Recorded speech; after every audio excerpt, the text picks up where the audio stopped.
नमस्कार, मी प्राजक्ता तांडेल. बुलेटिन मध्ये आपलं सगळ्यांचं स्वागत. आणि बातमीपत्राच्या सुरुवातीलाच अतिशय मोठी बातमी. अल्पसंख्याक मंत्री नवाब मलिक यांनी एक सूचक ट्विट केलेलं आहे.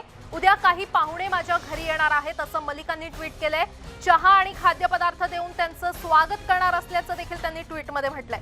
तर पत्ता हवा असल्यास फोन करू शकतात. नवाब मलिक यांनी ईडी येण्याचे संकेत दिलेत का असा प्रश्न आता निर्माण होतोय, कारण नवाब मलिकांच्या घरी नेमकं उद्या कोण येणार असा प्रश्न उपस्थित होतोय. त्यांनी एक सूचक ट्विट केलेलं आहे. उद्या काही पाहुणे घरी येणार असल्याचं नवाब मलिकांनी आपल्या ट्विटमध्ये म्हटलंय.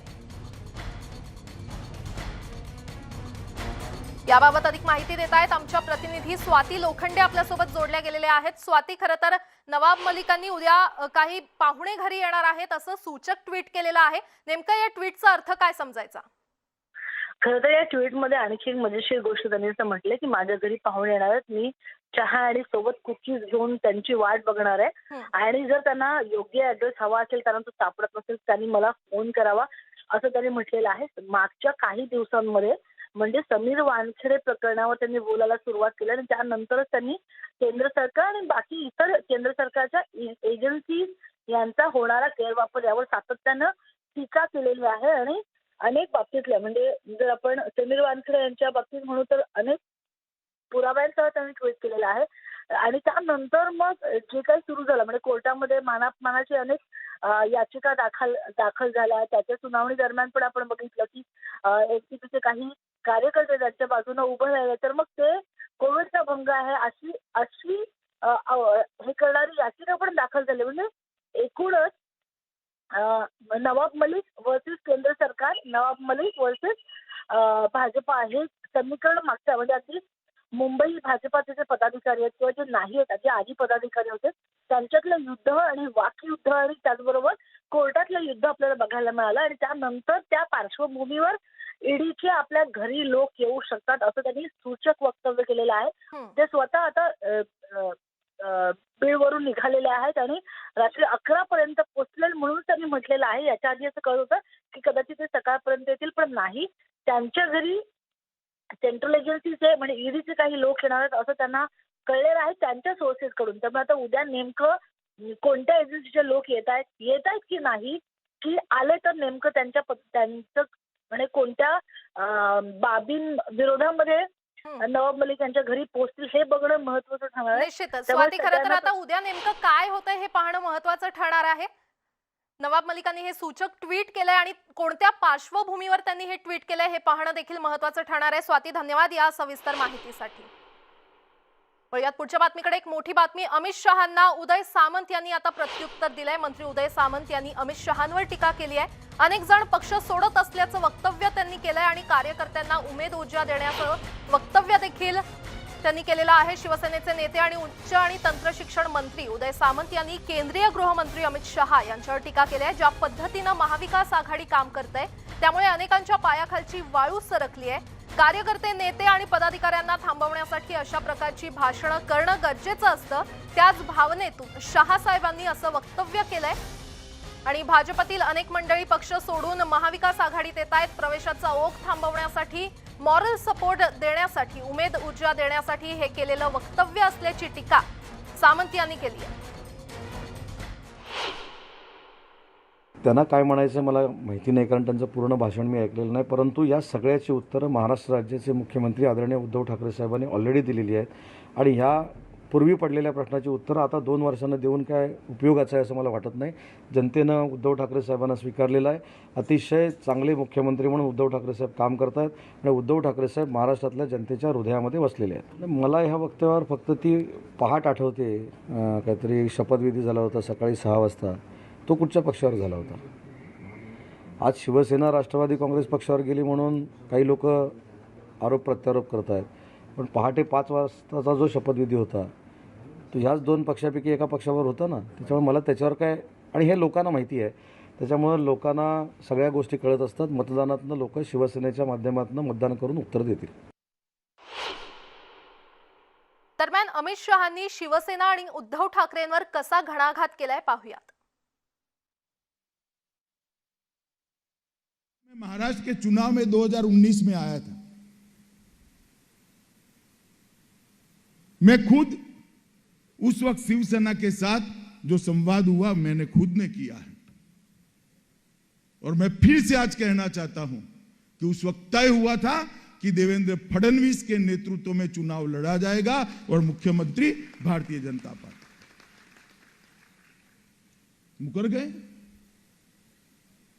सत्ता के लिए हिंदुत्व के साथ समझौता कर लिए।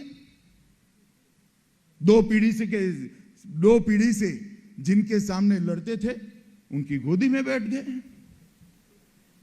और कहते थे हमने तो कहा ही नहीं है। वो कह रहे हैं कि मैं झूठ बोल रहा हूं। चलो भैया, एक सेकंड के लिए मान रहे हैं, मगर आपकी सभा के पीछे जो बैनर लगते थे ना, उसमें आपके फोटो की और मोदी जी के फोटो की साइज जरा देखना। आपकी 1/4 थी। हर भाषण में आपको मोदी जी का नाम देना पड़ता था। आपकी उपस्थिति में मैंने और मोदी जी ने दोनों ने कहा था कि देवेंद्र फडणवीस के नेतृत्व में चुनाव लड़े हैं और एनडीए जीतने के बाद देवेंद्र फडणवीस मुख्यमंत्री बने।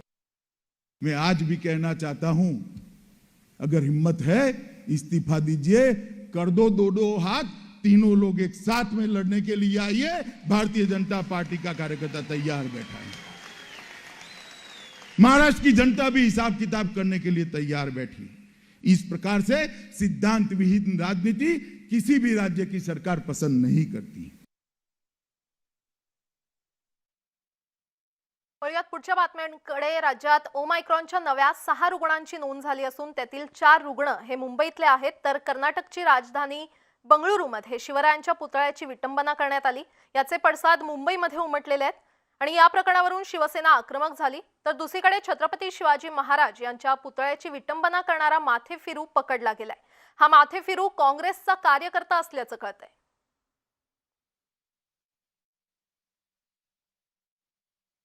आपण पाहतोय राज्यात ओमायक्रॉनचे 54 रुग्ण आढळलेले आहेत आणि आज नव्या 6 रुग्णांची नोंद करण्यात आली आहे। महत्त्वाचं म्हणजे या 6 रुग्णांपैकी 4 रुग्ण हे मुंबईतले आहेत, तर पुणे आणि पिंपरी चिंचवडमध्ये ओमायक्रॉनचा प्रत्येकी 1 रुग्ण आढळून आलेला आहे। त्यामुळे राज्याची चिंता वाढवणारी ही बातमी आपण पाहतोय। महाराष्ट्रात ओमायक्रॉनचं अर्धशतक पूर्ण झालंय।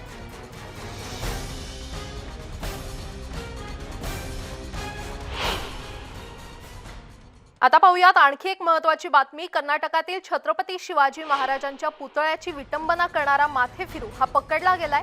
विटंबना करणारा हा काँग्रेसचा कार्यकर्ता आहे, मात्र यावरून आता टीका सुरू झाली आहे। भाजप नेत्यांकडून शिवसेनेवर टीका करण्यात आली आहे। आता सोनिया गांधी यांना प्रश्न विचारणार का, असा सवाल भाजपचे महाराष्ट्र प्रभारी आणि कर्नाटकचे नेते सीटी रवी यांनी ट्विट करून विचारलाय। तर भाजप युवा मोर्चाचे अध्यक्ष विक्रांत पाटील यांनी काँग्रेसची सरकारमधून हकालपट्टी करणार का, असा प्रश्न उपस्थित केलाय।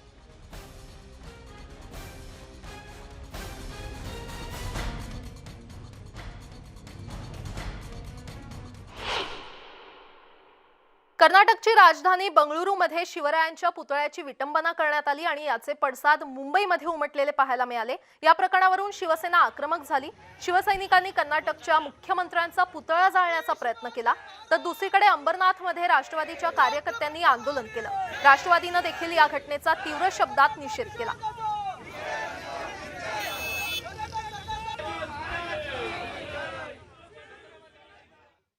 आपण पाहतोय कर्नाटकची राजधानी बंगळुरू इथे शिवरायांच्या पुतळ्याची विटंबना करण्यात आली होती आणि याचे पडसाद मुंबईमध्ये उमटले। मुंबईत शिवसेनेच्या वतीने कर्नाटकच्या मुख्यमंत्र्यांचा पुतळा जाळण्याचा प्रयत्न करण्यात आला, तर मुंबईतल्या शिवाजी पार्क येथे हे आंदोलन करण्यात आलं। यावेळी घटनेला क्षुल्लक म्हणणाऱ्या कर्नाटकच्या मुख्यमंत्र्यांचा राजीनामा घ्यावा अशी मागणी खासदार अरविंद सावंत यांनी केली। या आंदोलनादरम्यान शिवसैनिक आणि पोलिसांमध्ये झटापट देखील झाल्याचं पाहायला मिळालं।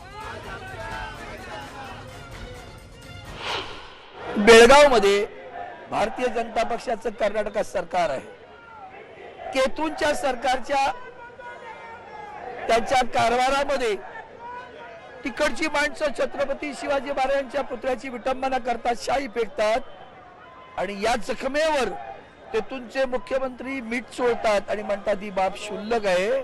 महाराष्ट्रातील मराठी जनतेला ही बाब क्षुल्लक वाटते का? शिवसेनेला क्षुल्लक वाटत नाही। आम्ही गंभीर त्याची दखल घेतोय। तुमच्यासारखे ढोंगी छत्रपतींचा उपयोग आम्ही कधी केला नाही। तुम्ही विधानसभेच्या निवडणुकीत लिहिलं होतं छत्रपति शिवाजी महाराज के आशीर्वाद, भारतीय जनता पार्टी के साथ आज इलीपिली गुपचिड़ी। कर्नाटकात छत्रपती शिवाजी महाराजांच्या पुतळ्याची विटंबना झाल्यानंतर राष्ट्रवादी काँग्रेसनं अंबरनाथमध्ये शिवाजी महाराजांच्या पुतळ्याला दुग्धाभिषेक केला। यावेळी कर्नाटकच्या मुख्यमंत्र्यांविरोधात राष्ट्रवादीनं घोषणाबाजी केली आणि त्याचबरोबर राष्ट्रवादी काँग्रेसच्या कार्यकर्त्यांनी या घटनेचा निषेध देखील केला। मुख्यमंत्री त्यांचं असं म्हणणे की ही किरकोळ बाब आहे, म्हणजे आम्ही ज्यांना आदरणीय आमचे दैवत मानतो आणि त्यांना ती किरकोळ गोष्ट आहे, त्या म्हणून त्या भारतीय जनता पार्टीच्या कर्नाटकच्या मुख्यमंत्र्याचा आम्ही निषेध करतो आणि शिवाजी चौक अंबरनाथ या ठिकाणी छत्रपतींच्या शिवाजी महाराजांच्या पुतळ्याला ब्राह्मणांच्या हस्ते अभिषेक घालून दुधाने त्यांची अंघोळ घालून या ठिकाणी पूजा करण्यात आली आणि आम्ही त्या सरकारचा निषेध करतो। निषेध निषेध निषेध। छत्रपती शिवाजी महाराजांच्या पुतळ्याच्या विटंबना प्रकरणी राष्ट्रवादी काँग्रेसच्या वतीनं गेटवे ऑफ इंडिया इथे आंदोलन करण्यात आलं। यावेळी कर्नाटक सरकारचा जाहीर निषेध करण्यात आला, तसंच छत्रपती शिवाजी महाराजांच्या पुतळ्यास अभिषेक देखील घालण्यात आला।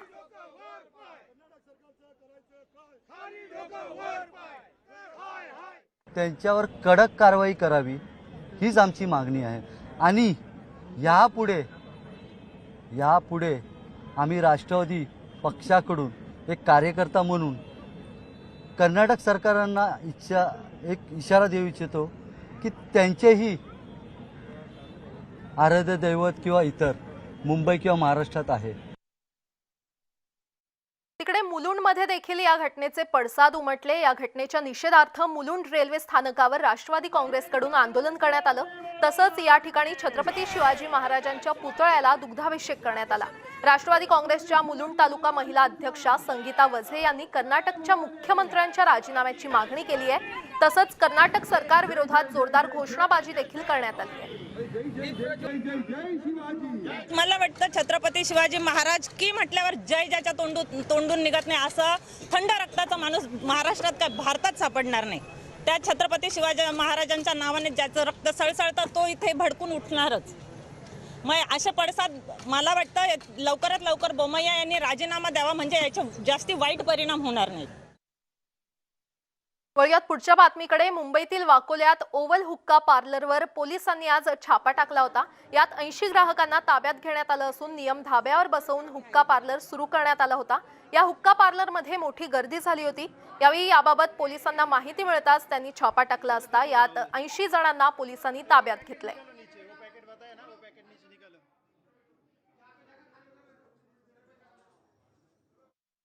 तिकडे कल्याण आरटीओनं अंबरनाथ बदलापूर शहरातील रिक्षांसाठी जे नवे दर पत्रक लागू केले त्यावरून आता रिक्षा चालक संघटना आक्रमक झाली आहे। 2015 मध्ये जे दर असायला हवे होते ते आता आरटीओनं लागू केल्यानं रिक्षा चालकांचे मोठं नुकसान होतंय। शिवाय दरावरून अनेकदा रिक्षा चालक आणि ग्राहकांमध्ये वादविवाद देखील होत आहेत। त्यामुळे हे अन्यायकारक दर पत्रक मागे घेऊन नवे दर लागू करावेत, अन्यथा बेमुदत रिक्षा बंद करू असा इशारा अंबरनाथ आणि बदलापूर शहरातील रिक्षा चालकांनी दिला आहे। तुम्ही तुमची मनमानी करताय, हे दर आम्हाला लागू नाही आहेत आणि या आमच्याबरोबर बसा, आम्हाला विश्वासात घ्या आणि दर आपण बसून सर्वे करून फायनल करूया। अंबरनाथ बदलापूर रिक्षा बंदीचा आम्ही त्यांना एक इशारा देतोय, जर दर कपात तशीच ठेवली तर। वळूयात पुढच्या बातमीकडे। भांडणात मध्यस्थी केल्याच्या रागातून एका तरुणावर जीवघेणा हल्ला केल्याची घटना बदलापुरात घडली। ही संपूर्ण घटना सीसीटीव्ही मध्ये कैद झाली असून या प्रकरणी पोलिसांनी आरोपीला बेड्या ठोकल्यात। बदलापूरच्या हेंद्रेपाड्यात राहणारा चेतन वाघेरे उर्फ बब्या हा रेकॉर्डवरील गुन्हेगार आहे। अतिथी हॉटेलमध्ये यायला बसले, बिअर पित असताना आरोपी चेतन वाघेरेने डायरेक्ट किचनमध्ये जाऊन चाकू आणून तुला मध्यस्थी करायची काय गरज आहे या रागापोटी त्यांनी त्या शॅम्युअल रायशेतला गळ्यावरती वार करून ठार मारण्याचा प्रयत्न केला होता। आपल्याला माहिती मिळाल्यानंतर आपण त्या अनुषंगाने फिर्यादीचा जबाब घेऊन 307 प्रमाणे भारताची 307 प्रमाणे गुन्हा दाखल केलेला आहे। त्यातील आरोपी अटक करण्यात आलेला असून आज त्याला न्यायालयात पाठवण्यात आलेला आहे। जो शोरमा का जो कोयता वाला चाकू वो आके मेरे को सीधा वार किया। वहां से मैं ऐसे चमड़ा पकड़ के निकल गया, भाग गया और सीसी फुटेज में पूरा क्लियर आउट है। मेरा एक रिक्वेस्ट है कि होटल वाले से मेरे को कंप्लेंट करना है कि तुमने परमिशन कैसे दी है कोई था, बराबर। ऐसा रहेगा तो कोई भी तुम उधर कोई भी दुश्मनी रहेगा तो कोई भी आके चाकू लेके मार देगा। मर्डर कैसे होगा मतलब वहाँ का ओनर लोग ने दिया भी कैसा है, इतना बड़ा चाकू से लेके मेरे को वार किया। भाई ये कॉमन बात नहीं है।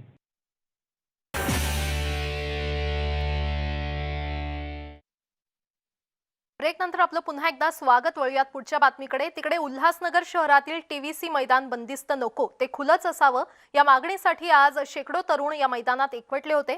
मैदानाच्या जागेत बाळासाहेब ठाकरे क्रीडा संकुल उभारलं जाणार असून त्यात विविध खेळांसाठी सोयी सुविधा उपलब्ध करून दिल्या जाणार आहेत। 3.5 महिन्यांपूर्वीच याचं भूमिपूजन पालकमंत्री एकनाथ शिंदे यांच्या हस्ते पार पडलं। मात्र हे मैदान बंदिस्त करू नका अशी मागणी करत काही तरुण आणि खेळाडू इथे मोठ्या संख्येने जमले होते। यावेळी खुलं मैदान हवं अशा घोषणा त्यांनी दिल्या। बंदिस्त क्रीडा संकुल केल्यास गोरगरीब खेळाडू कुठे जातील, त्यांना खेळण्यासाठी दुसरं मैदान राहणार नाही। त्यामुळे आता या मैदानासाठी त्यांनी पालकमंत्र्यांना विनंती केली आहे। उल्हासनगर महानगरपालिकेने जो डेव्हलपमेंट प्लॅन आणलेला आहे त्या प्लॅनमध्ये आमच्यासाठी खुलं मैदान हे कुठंच नाही आहे। तर आम्ही इथे जमलेलो आहोत ह्यासाठी की आम्हाला खुलं मैदान आमचं पाहिजे। 4 भिंतीच्या आत खेळ खेळले जात नाही आणि ते खेळ लोकांना घडू शकत नाही, खेळाडूंना घडू शकत नाही जे खुले मैदान घडू शकतं। तर आमची सगळी युवा पिढीची मागणी आहे की आम्हाला आमचं खुलं मैदान पाहिजे। तिकडे चेंबूर येथील माहुलगाव आणि गव्हाण गावात अचानक पावडर सदृश्य केमिकलचा पाऊस पडला। त्यामुळे सर्वत्र भीतीचं वातावरण पसरलं होतं। मात्र येथील HPCLच्या प्लांटमधून मोठ्या प्रमाणावर कॅटलिस्ट पावडरची गळती झाल्याचं लक्षात आलं। तर याबाबत HPCLच्या अधिकाऱ्यांनी ही पावडर विषारी नसल्याचं आणि तसे काही झाल्यास दोषीवर कठोर कारवाई करणार असल्याचं RCF पोलीस ठाण्याचे वरिष्ठ पोलीस निरीक्षक बाळासाहेब घावटे यांनी सांगितलं।